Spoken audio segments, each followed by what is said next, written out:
Olá a todos, mais um vídeo de leituras lidas e aqui eu trago a vocês Deathlock Origem, publicado na coleção oficial de Graphic Novels Marvel da editora Salvat, Clássicos número 31. Isso aqui foi uma expansão da famosa coleção da editora Salvat, né, de Graphic Novels Marvel, que trazia aqui somente os personagens, histórias, né, mais antigas, os clássicos dos personagens em um volume publicado em setembro de 2017, capa dura, 224 páginas de gibi, veja só, e o preço na época foi caríssimo, mas era R$ 42,90, se eu bem me lembro. Talvez eu tenha comprado um pouco mais caro do que isso, acho que foi tão razoável assim esse gibi não.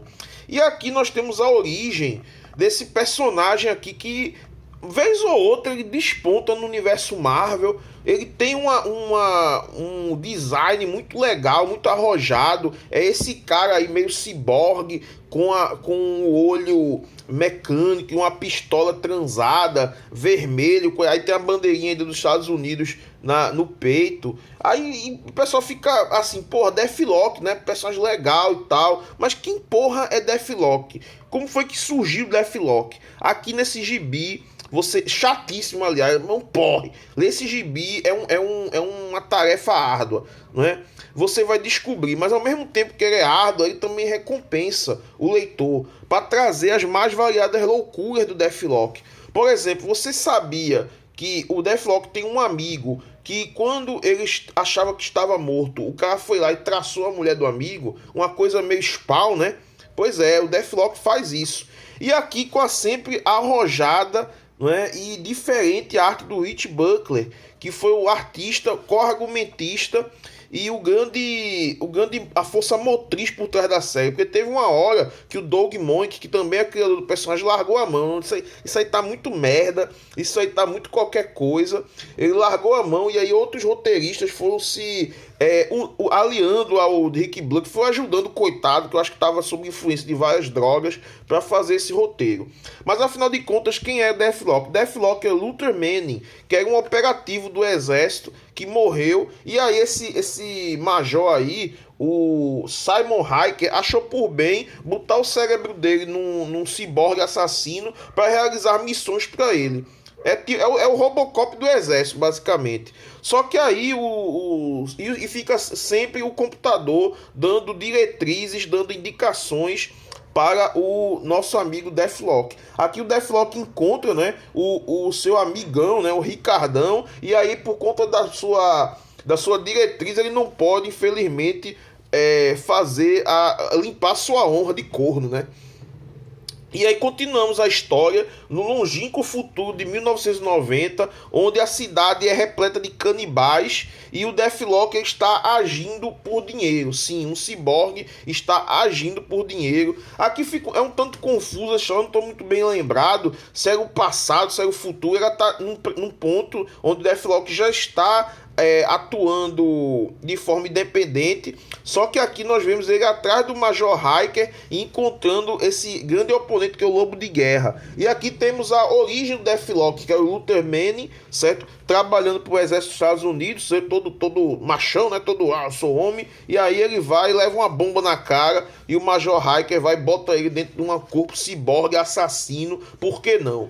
Só que ao mesmo tempo a gente vai descobrindo várias outras coisas. Por exemplo, o Major Hiker, ele está tão ensandecido que ele pretende transpor sua mente para um computador. E aí nossa história vai continuando nesse futuro distópico aqui, seguindo as desventuras, melhor dizendo, do nosso ciborgue mercenário. Muitas vezes um cara todo. A personalidade do Deathlock é horrível. Ele é um cara todo descontrolado. Ele grita demais, ele xinga. Essas pessoas são engraçadas de se ver, mas de se conviver são insuportáveis. Não é? Nós vemos aqui o Deathlock matar um monte de mercenário, um monte de maluco que fica querendo matar ele, um tanque de guerra automático, etc. Enquanto o Hiker fica aqui com a inofensiva Nina querendo passar o cabo nela, né? Enfim. Aí vamos ver essas aventuras transcorrer. Como eu disse, a leitura do gibi é um tanto quanto cansativa, né? É meio chatinha, meio repetitiva. É basicamente um gibi de ação fuderosa.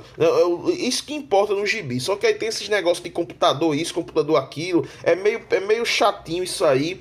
Mas o gibi é bem divertido, né? Ele é retrato de uma época. Foi publicado nas revistas Astonishing Tales entre 1974 e 1976. Sempre contando com a arte do Rick Buckler. Aí aqui, como eu disse, a partir do número 30 e poucos, o Bill Mantlo, grande Bill Mantlo, que vai dar um roteiro para as histórias do Rick Buckler, porque estavam ficando muito confusas, muito tresloucadas. Tem um momento em que vai aparecer o irmão do Major Hiker, o Hellinger, e vai aprontar das suas pro Deathlock. É isso. Deathlock muito puto, translocado, ele encontra num determinado momento a chefe da CIA, a Teresa Delacroix, certo? A fada Deveroux, perdão, que é a fada sensata da CIA. Ela sente muito o que fizeram com o pobre Deathlock. Poxa, Deathlock, que merda fizeram com você. E aqui, mais uma vez, você vê que ele tá sempre descontrolado quando ele descobre que o grande algoz dele, aquele que ele queria destruir, botou sua mente dentro do computador. Então o Deathlock vai atrás dele. Não, eu vou atrás desse filho da puta. E ele vai enfrentar a cabeçona do Hiker dentro do computador. Cara, gibi muito legal, retrato de uma época.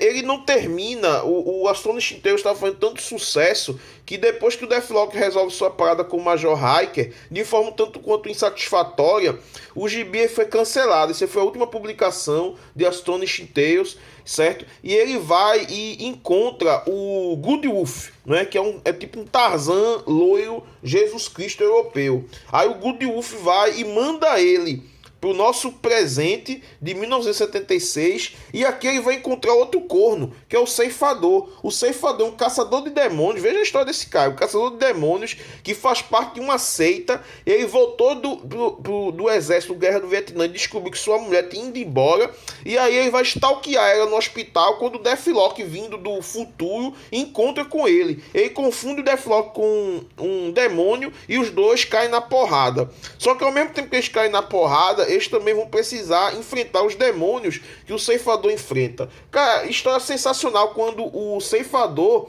ele descobre que a mesma mulher dele também é a mulher desse tempo do Deathlock, ou seja, é dois cornos de uma mulher só. Sensacional, engraçadíssimo, muito divertido esses gibis na época que esses caras produziam a troco de pouco dinheiro e muita droga.